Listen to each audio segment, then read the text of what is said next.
Next, an update on the matatu strike situation. The Nairobi County government will next week advertise tenders for a mass transit system to address traffic congestion and check the matatu menace. This is aimed at cushioning commuters from inconveniences caused by matatu cartels. KTN's Patrick Amimo reports. After blocking roads and forcing commuters to walk long distances to work, the matatu operators resumed operations in full swing to recover lost revenue.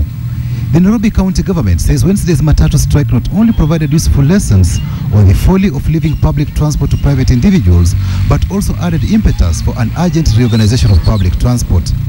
The county government revealed there have been ongoing talks to introduce a bus rapid transit system in order to avoid traffic congestion. We have identified 9 corridors where we are going to create special lanes for buses. We are not going to be blackmailed and be rendered like we are cornered.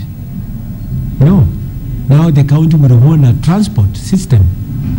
The county will have to have an interest in those buses so that the county can dictate who drives those buses, who is the route, and then it can instill discipline. A bus-based mass transit system is a high-capacity urban public transit system with its own right-of-way, dedicated lanes, multiple car vehicles, longer stop spacing, and busways separated from traffic. Matatu operators claim the county government is seeking to fleece them after it increased parking charges without consultations.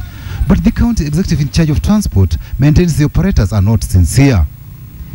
There was a stakeholders forum, nobody, including them, nobody raised any question about it. After it was enacted, they went to court. The Nairobi County government says all matatu operators have complied with the new levies except for SACCOs, which have been infiltrated by a cartel that wants the levies suspended. The governor can now only intervene through the Waivers Act, the Tax Waivers Act, which is already our law enacted.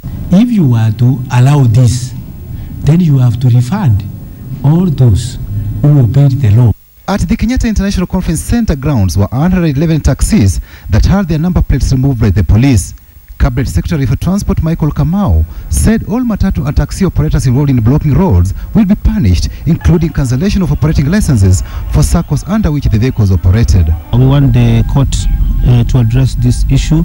We want these vehicles to be released because there is no way you can remove somebody's car number plate. That is very wrong. I totally disagree with the police. I totally disagree with the governor. These taxis were impounded by the police for blocking the roads. For 2 days, they have been here without earning any revenue to their owners. Their owners risk a fine of 50,000 shillings or 1 year in jail for obstruction. And should the Cabinet Secretary for Transport live by his words and withdraw their licenses, then the owners are in for a road shock. Patrick Amimo, KTN,